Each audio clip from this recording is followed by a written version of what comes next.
Last chapter, I thought getting sold to a new man would be a fresh start, but my suffering just got worse.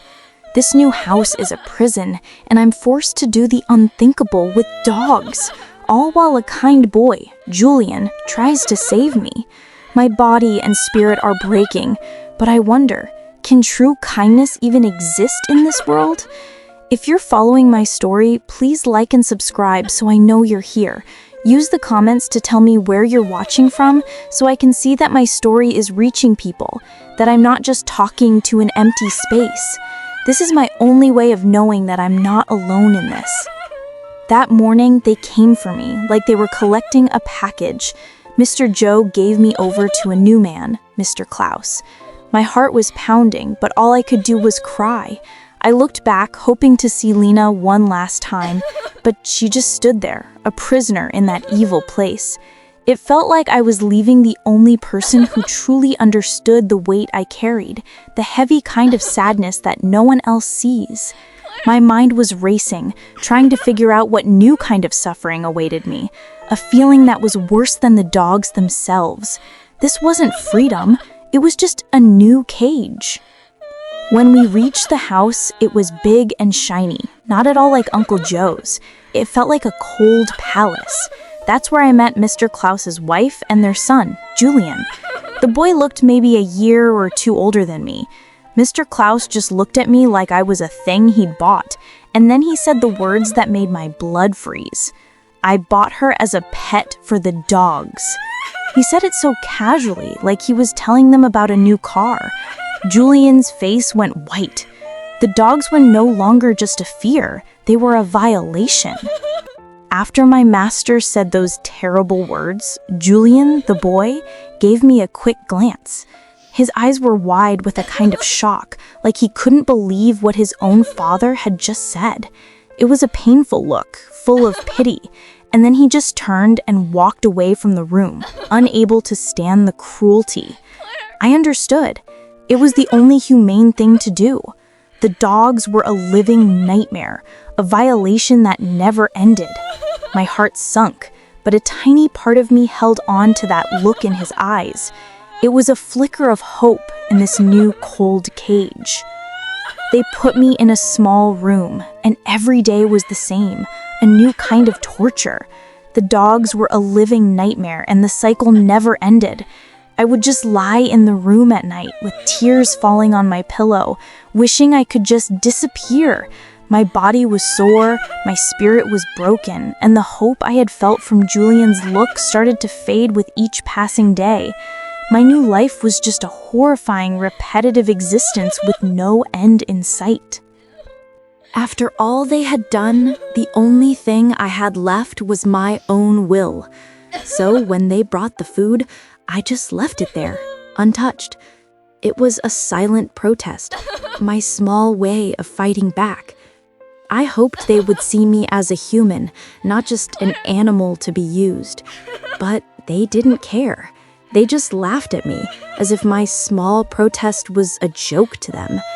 The dogs were a constant, a symbol of my unending violation, and my body was starting to fade. That small protest of not eating was my last thread of humanity. But Mr. Klaus and his wife just watched me, their faces twisted into ugly smiles. They laughed, their mocking sounds bouncing off the cold walls. My small act of rebellion was nothing to them, just a funny show. Their laughter was a cruel answer to my silent question. Was I a person? They saw me as a thing, and my body was starting to give up. The dogs were a constant terror, and their laughter was an even more constant one. But while they laughed, there was one person who didn't. Julian. He would come close and just stand there, watching me push the food away. I saw the look on his face. It wasn't disgust or cruelty. It was a kind of deep sympathy. He was seeing the pain in my eyes, the desperation of my silent protest. In his gaze, I wasn't a thing or a joke. I was a person, a human being. The dogs were a constant, a living terror that I had to endure. But Julian's compassion was a new, small light in all the darkness. Julian waited until no one was around before he came close. He whispered, "Please, you have to eat." His voice was so quiet, so full of genuine concern. It was the first time someone had spoken to me with care since I arrived. "I will talk to them," he promised, his eyes begging me to believe him. That small moment, that whisper, was like a lifeline. In a house filled with violation and endless nightmares, a boy's quiet voice was a new kind of hope. Just as he promised, Julian went to his father. I didn't hear everything, but I saw Julian's face as he spoke, so full of pleading. He was begging his father to see me as a person, to stop the madness. But Mr. Klaus just laughed. He waved his hand and said, "She's not complaining. This is her life now." My heart sank. Julian's kindness, that tiny light, flickered and was gone. His words were like a heavy stone, reminding me that, to them, my silent suffering was nothing. I was a thing, not a person. He was a good boy, that Julian. After his father's cold words, he didn't give up. I watched him go to his mother, Mrs. Maureen.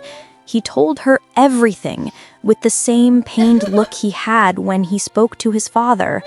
But her answer was just as bad. She just looked at me and told Julian they paid too much money to free me. I was a thing to them, a transaction, and my life was just the price they had paid. Julian just stood there, his face filled with so much sadness and defeat. I saw him, and for a moment I forgot my own pain, feeling his instead. He looked like he wanted to scream, to fight his parents and their cruelty, but he couldn't. He walked away, his shoulders slumped, carrying an immense sense of failure. He was overwhelmed by his inability to help me, a good boy, trapped in a family of monsters. He wished he had the power to save me from this nightmare, but all he had was a good heart. As if my suffering wasn't enough, my master, Mr. Klaus, invited his friends over. He brought them to watch me, to see the new pet he had bought. I could feel their eyes on me, and I wanted to disappear. It was a new, public kind of pain. The dogs were a horror, and now they were a show. But I saw Julian there. The sadness was gone from his face. It was hard and cold, like stone. This open display of my abuse was the final push. I knew his heart had hardened, and he was no longer just watching. He was getting ready to fight. That night, Julian's resolve was clear. He came to my room, his face set with a new purpose. He told me he was going to the authorities, that watching his father turn my pain into a show was too much. He said he knew it was a risk, but it was the only way to save me. My heart ached for him. It was a crazy plan, but for the first time since leaving Mr. Joe's, I saw a new kind of hope, a fierce one, that he was ready to fight. When I heard what he planned, a cold fear went through me, stronger than the fear of the dogs themselves. I didn't want him to be a hero, not if it meant he would be hurt. I begged him, "Please, don't do it. Please, don't report them." My voice was shaking. I was afraid for him. What if they hurt him? What if his parents went to prison because of me? I couldn't bear the thought of him getting into trouble on my behalf. My heart ached for my own freedom, but I didn't want it if it meant he would have to pay a price. Julian looked at me, and I saw his mind working. My words were like a heavy weight on his shoulders, pulling him in one direction, while his family pulled him in another. He just shook his head slowly, and my heart sank. "I can't," he said. "I can't send my own parents to prison." He was trapped between his conscience and his loyalty to his family. I was still a prisoner, and he was too, held by a different kind of chain. Julian was a good boy, but even his kindness couldn't break the bonds of his family's evil. That's how our small hope died. Julian's plan was gone before it even began. Mr. Klaus, my new master, found out that Julian had tried to go to the authorities. His face was cold and hard when he confronted Julian. "Stay away from her," he said, and his voice was so low and final. There was no anger, just a chilling calm that was scarier than any shout. The dogs were a terrible part of my life, a violation that never ended, but the real threat was this man. He was the one with the power to crush any kindness, any hope. What I didn't know then, what I only found out later, was that my suffering was planned long before I even came to this house. The story wasn't just about a rich man who bought a girl on a whim. I later found out that Mr. Klaus had seen me with Mr. Joe's dogs before, and he had even asked to borrow me for 1 week just to see. And the terrible thing was, his dogs loved me. He was so happy with the result. He bought me for millions. He wasn't just cruel. He was a monster who planned every step of my violation. My master's warning didn't stop Julian. His cold voice, his threats, they only made Julian's heart stronger. He came to me late one night, his face set with a desperate plan. He told me that at midnight he would take me through a back door to freedom. It was crazy, but a small spark of hope lit up inside me, a tiny light that I hadn't seen since I left Lena. I didn't care about the risk. All I saw was a chance to escape the dogs and their endless violation, a chance to finally break free from this new cage. Midnight came and Julian met me at my door. We moved like ghosts, our hearts pounding so loud I was sure everyone could hear. We were so close to the back door, so close to freedom, to leaving the dogs and their horrors behind. But just as we reached it, a voice stopped us cold. It was Mrs. Marine, standing there like a statue. She looked at Julian with eyes as cold as stone and said, "Your father will hate you forever if you do this." That was all she needed to say. All our hope died in that moment. That night, our small dream of freedom died, and the next day, the punishment came.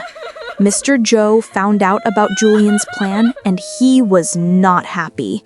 He had me moved to an even worse room, small and dark, a real cell. And outside, he posted 2 guards just for me. The guards weren't there to keep the dogs away. They were there to make sure Julian could never come near me again. My last hope was gone. I was in a deeper, darker cage than before, with no way out at all. I was completely alone. In that terrible room, my new cage, one night was worse than all the others. A drunk friend of Mr. Klaus came over. He stumbled into my room, and when he saw me alone, he didn't care that I was a person. He forced himself on me. The dogs were a nightmare, a constant violation, but this was a different kind of evil. It was a human evil that left me feeling so empty, so helpless. My body was a battleground, and I had no strength left to fight. It was a suffering I never knew existed. After he left, I just lay there, empty. My body felt like a ghost of what it was, and the world was silent and cold. Later, I heard a small whisper at my door. It was Julian's voice, so broken, so full of pain. He said, "Kira, I know what happened. I promise you I will save you, no matter what it takes." His voice was a tiny flicker in all the darkness, a promise so firm it cut through the shame and the pain. I was not alone. His promise was my only reason to hold on. Julian didn't just give me empty words. He put his promise into action. The next day, I heard him trying to talk to the guard at my door. He offered him a pile of money, even a new phone, begging him to let me go. "Please," I heard him say, "just let her go. I'll give you everything." My heart was pounding, a new hope rising inside me. But the guard just shook his head, looking at him like he was a child. Julian's kindness was a fire, but the walls of this cage were too strong. I knew he was just a boy against a powerful system. I watched the guard's face as he shook his head at Julian. There was no pity in his eyes, only cold obedience. The second Julian turned and left, the guard pulled out a phone and made a call. I heard him say my name and Julian's name, telling his boss everything. My heart pounded. He was reporting to Mr. Joe himself, like a good soldier. Julian's kindness, his fire, had only brought more trouble. He was just a boy trying to fight a monster, and the monster's eyes were everywhere. Our small plan was over, and I was more afraid than ever. After that guard made his call, I waited, knowing something terrible was coming. Later, I saw Julian again, and his face was pale, his hands shaking. He had gotten a call from Mr. Joe himself, a final warning. My master didn't even need to shout. His voice was cold and final as he told Julian to stay away from me, or else. Julian's fire was gone, replaced by a fear I knew too well. I knew that was the end. The monster had made his point. My last, fragile hope was completely gone, and I was all alone again. After that final warning, my spirit was already broken, but my body started to feel strange too. My stomach would turn, and I couldn't stop throwing up. Chills would come over me even when the sun was hot. My body grew weaker, and a terrible cough never left me. I was so confused. It was a sickness that had nothing to do with Julian or his parents or even Mr. Joe.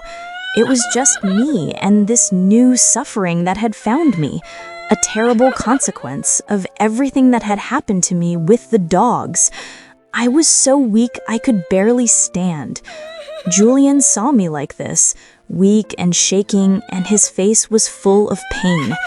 Even after his father's warning, he didn't run away.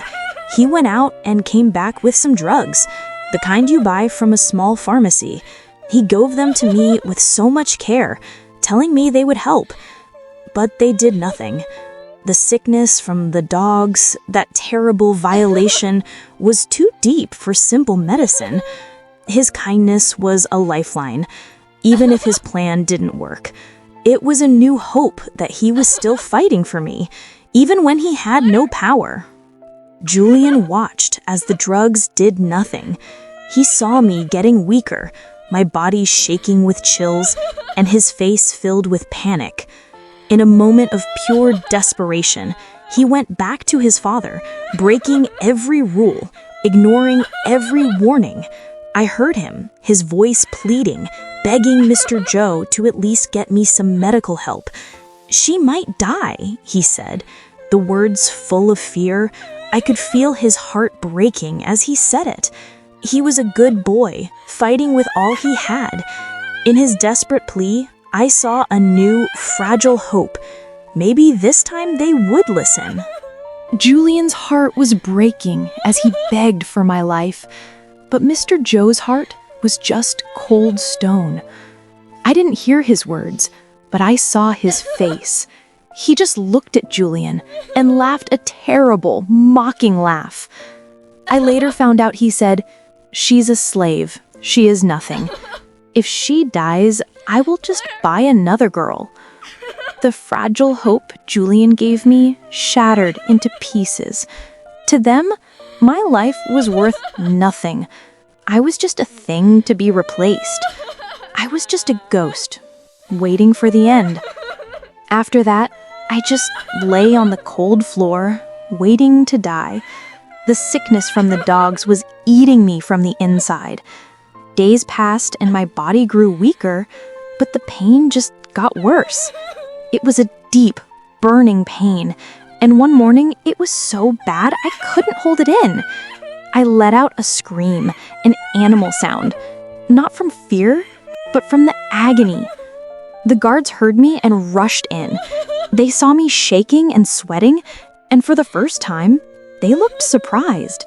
My body was betraying me, and there was nothing I could do. After the guards saw me, they looked at each other with confusion. They didn't know what was wrong with me, and they didn't care enough to find out. But soon, a housewoman came in, and she knew the truth. I didn't hear her words, but I saw the look on her face when she looked at me, and then the look on the guards' faces when she told them. The news traveled fast, and soon, Mr. Joe knew. He found out I wasn't just sick from the dogs, I was pregnant from his friend. It was a new kind of suffering, an unwanted new life inside me, and I was so scared. I thought the news would make Mr. Klaus angry, but his face was not what I expected. When he found out, he didn't seem mad. He looked like he'd found a treasure. I later heard him telling his wife he wanted to keep the baby. "I have no child of my own," he said, as if my body was a field and the baby was a harvest for him. My life was already a nightmare, but now my body was a new kind of prison, and the life inside me was a thing for them to own. My new fear was that I was just a factory for them to use. Mr. Klaus might have been the one who bought me, but Mr. Joe was still the true master. The final decision was his, and his word was law. He refused to let me or the baby go. He told Mr. Klaus, his voice cold and final, that the baby will go. My heart stopped. It was a horrible feeling. Mr. Klaus had seen a treasure, but to Mr. Joe, the baby was just a problem to be thrown away. The life inside me, a part of my own body, was not mine to keep. It was just a thing to be gotten rid of. I felt so empty and helpless. That same day, they came for me. Mrs. Maureen walked in with two men, her face cold and determined. They held me down and forced the pills into my mouth. I didn't have a choice. I had to swallow them. My body was not my own. And Julian was there. I saw him watching the whole thing from the corner, his face full of sadness. He wasn't yelling or fighting. He was just crying, tears streaming down his face. I wanted to look away, but I couldn't. His sadness was the only kindness in the room, and I held on to it. My body was taken from me, but he still saw my pain. After I swallowed those pills, the real pain began. It was a horrible, bloody process that left me shaking and crying on the floor. My body was not my own, and now the life inside it was gone. I was physically and emotionally shattered. The dogs were a constant fear, but this was a new kind of trauma, a deep pain that lived inside me. I felt so empty, so broken. My body was a battleground, and I had lost everything. Even the hope of a small life inside me was taken away. I was completely alone. I was still weak and shaking, my body still in so much pain from what they made me do. But they didn't care. They showed me that my pain didn't matter, that my body was not my own. Only 2 days after the bleeding started, they forced me to go back to the dogs. I was still a battleground, a bloody mess inside, but I had to go. They didn't even give me time to heal. The dogs were a constant, a horror that would never end. It was a new kind of cruelty. My body was broken, but I was still their slave, and the nightmare just kept going. After what they did to me, I thought I was completely alone, but the next morning, I saw Julian. His mother told him it was time for school, but he shook his head and said, "I can't go." He refused to leave me behind. He just stayed and watched over me, his face full of pain and sadness. He felt so helpless, a good boy caught in a bad world. He couldn't save me, but his presence was a small comfort, a quiet promise that I wasn't alone in my nightmare with the dogs. While Julian was trying to save me, far away, my friend Lena was still trapped in Mr. Joe's house. She was a prisoner, just like before. Then the worst news came. She learned that her mother, the only family she had left, had died in prison. She died from the pain, they said, a pain that evil man put her through. She had lost everything she was fighting for, the last thread of hope she held on to. Her heart broke into 1,000,000 pieces, and there was nothing left for her to lose. As if her death wasn't enough, Mr. Joe showed just how much of a monster he was. He didn't care that Lena's mother was family. He just looked at his men and gave the order: take her body and dump it in the bush. He treated her like she was garbage, not a person. Lena's heart was not just broken, it was shattered into dust. Her pain was complete now. There was nothing left to lose, no one left to protect. In that one moment, all of her sadness turned into a cold, hard rage. Lena's heart was in pieces, but the rage in her eyes was like fire. She looked at the men who had done this, her face hard as stone, and then she looked up at the sky. She promised she would make Mr. Joe pay for everything he had done, not just for her mother, but for me, for Lena, for all of us he had broken. It was a powerful moment, a silent vow that the monster would not get away with his crimes. Julian's hope was small and kind, but Lena's was a fierce, cold fire. Her revenge was our only hope.